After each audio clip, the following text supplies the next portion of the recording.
सर्वांना सप्रेम नमस्कार। आजचा विशेष म्हणजे जो काही आपल्या भारत देशाचं सुप्रीम कोर्ट आहे, तर त्या सुप्रीम कोर्टमध्ये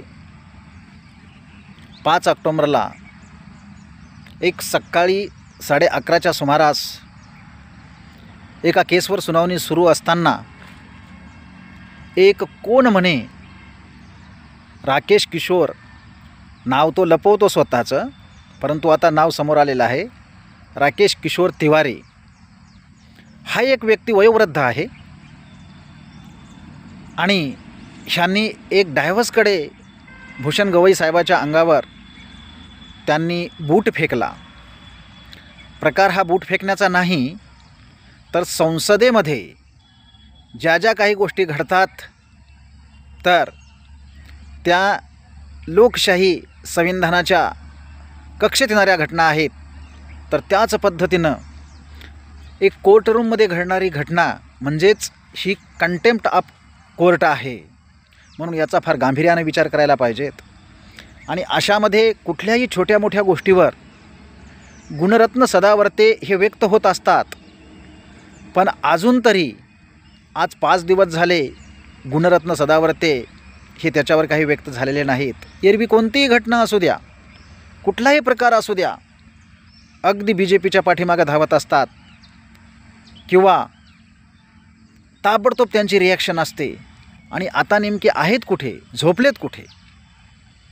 म्हणतात त्यांना खूप मोठा अभ्यास आहे, खूप ते ज्ञानी आहेत, संविधानाचे घटनेचे अभ्यासक आहेत, पण अजून ते व्यक्त झालेले नाही आहेत, म्हणून फार अवघड वाटतंय। तर एक ज्या व्यक्तीने अशा प्रकारचा या कोर्टमध्ये हल्ला केला, तर कोर्टमध्ये हल्ला करत असताना कंटेम्प्ट ऑफ कोर्ट म्हणून त्यांच्यावर कुठल्या प्रकारची ॲक्शन व्हायला पाहिजेत किंवा कुठल्या प्रकारचा कलम लागून त्यांना एक शिक्षा व्हायला पाहिजेत। तर एक अशीच घटना सेम त्याच पद्धतीची आपली एक पुण्यामध्ये घडली। चंद्रकांत पाटील ह्यांनी एक वाक्य विधान केलं होतं की महर्षी कर्वे, कर्मवीर भाऊराव पाटील, संत गाडगे महाराज आणि डॉक्टर बाबासाहेब आंबेडकर या लोकांनी काय काय म्हणे की आपली झोळी पसरून लोकाला हात पसरून दान मागून शाळा चालविल्या आणि भीक मागलं। तर या शब्दावरून एवढा संतप्त या देशामध्ये, या महाराष्ट्रामध्ये खळबळ माजली होती। आणि अशाच एका प्रकरणामधून एका सैनिकांनी त्यांच्या अंगावर शाही फेकली। शाही फेकली हा फार मोठा जीवघेणा हल्ला नाही, तो एक निषेध आहे। आणि केवळ शाही फेकली म्हणून त्यांच्यावर 307चा गुन्हा दाखल केला। अरे ह्या तर व्यक्तींनी या भारत देशाचा supreme court, CJI, chief justice of India ह्यांच्या अंगावर बूट फेकला, तर तो केवळ बूट फेकला म्हणून ह्या व्यक्तीवर आज कुठलं कलम लागायला पाहिजेत? म्हणतात की त्यांचा वैयक्तिक होता, ते पाठीमागं कुठल्या तरी एका प्रकरणामध्ये देवाधर्माच्या विरोधामध्ये बोलले होते। खजुराहोचं प्रकरण आहे, तर त्याच्यामध्ये कोर्ट तसे तसे वाढत असतंय, कारण ज्यांच्याकडे त्यांचा काही संबंध नसतो, संबंधाला त्यावेळेस त्याच्यावर ते सुनावणी करत असतात, पण त्यावेळेस संबंध नसताना ती प्रकरण त्यांच्याकडे आलं आणि त्यांच्यावर ते बोलल्या गेले। परंतु मग अशा या घटनेमध्ये त्यांनी वैयक्तिक जर त्यांचं हे केला असेल, द्वेष केला असेल, तर या देशाची मानसिकता किंवा मनोवाद हा किती फोपावलेला आहे हे आपल्या लक्षामध्ये येतं आहे।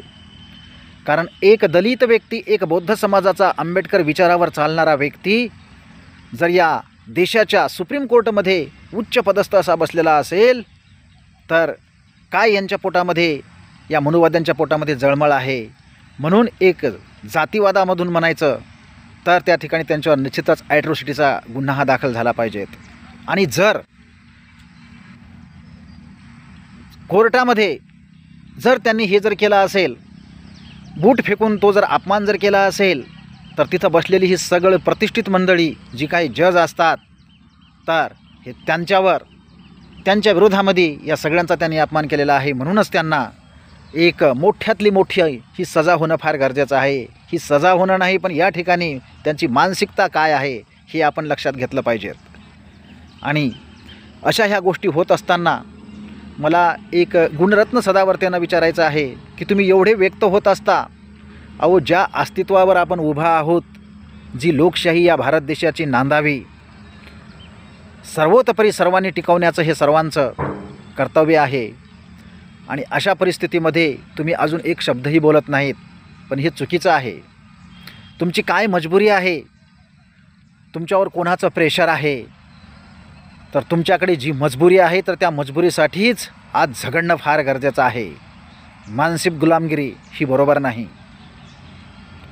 म्हणतात की ज्या जमातीमध्ये, ज्या जातीमध्ये आपण जन्म घेतला तर त्या समाजाचं आपल्यावर ऋण असतं आहे आणि ते फेडावं लागतं आहे. माणसाला समाजाचं देणं घेणं असतं आहे. हे डॉक्टर बाबासाहेब आंबेडकर नेहमीच आपल्या उभ्या हयातीमध्ये सांगत गेले. आणि म्हणून केवळ स्वतःसाठी जगणं हे नाव नाही, ही मर्दाची भूमिका नाही. आणि आतापर्यंत तुम्ही ते कार्य करत आलेला आहात. सर्वांना न्याय असो अन्याय असो यांच्या विरोधात तुम्ही बोलत गेलेले आहात. म्हणून हे लक्षात घेतलं पाहिजेत की आपण आतापर्यंत का व्यक्त होत नाहीत. कारण कसं होतं आहे की दाखवायचे आणि खायचे दात वेगळे असे तर मला म्हणता येणार नाही, पण मला तुमची नेमकी मजबुरी समजत नाही.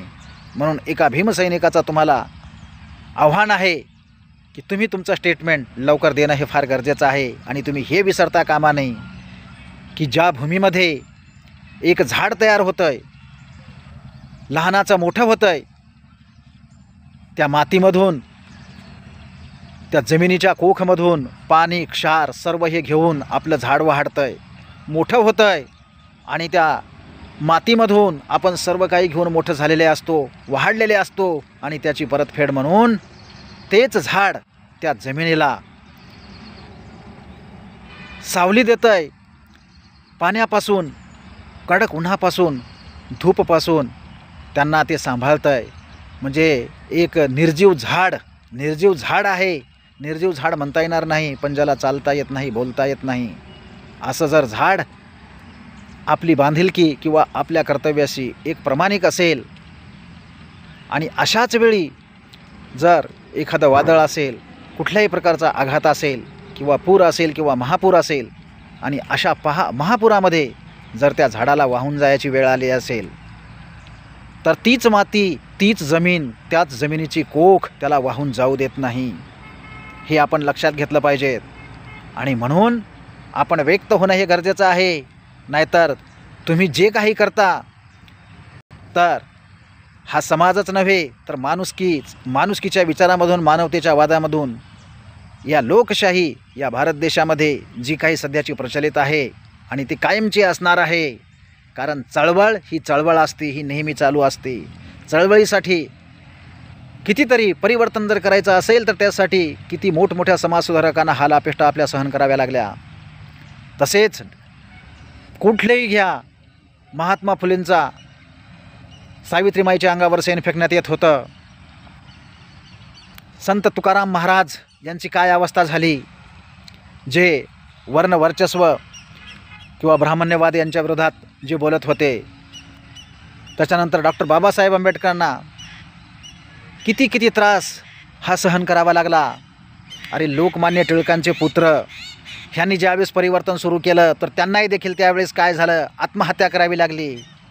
प्रबोधनकार ठाकरे, केशव सीताराम ठाकरे यांनीही धर्माची देवळे आणि देवळाचे धर्म ज्यावेळेस सांगितलं सत्य, तर त्यावेळेस त्यांनाही किती हालापेष्टा सहन कराव्या लागल्या. म्हणून परिवर्तन हे कधी थांबत नाही, परंतु त्याच्या विरोधामध्ये सुज्ञ माणसांनी आवाज उठवणं, आपलं मत व्यक्त करणं हे फार गरजेचं आहे.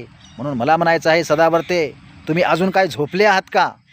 आज भारत देशाच्या सुप्रीम कोर्टावर हा एवढा मोठा हल्ला म्हणजे या लोकशाहीवर फार मोठा हल्ला आहे, विचारावर खूप मोठा हल्ला आहे. डॉक्टर बाबासाहेब आंबेडकर यांच्या विचाराची ही फार मोठी प्रतारणा आहे.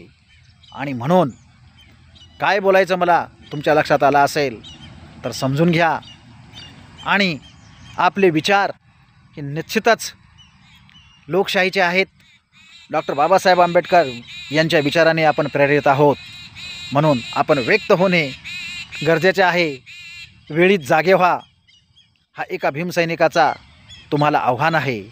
जय भीम, जय संविधान, जय भारत.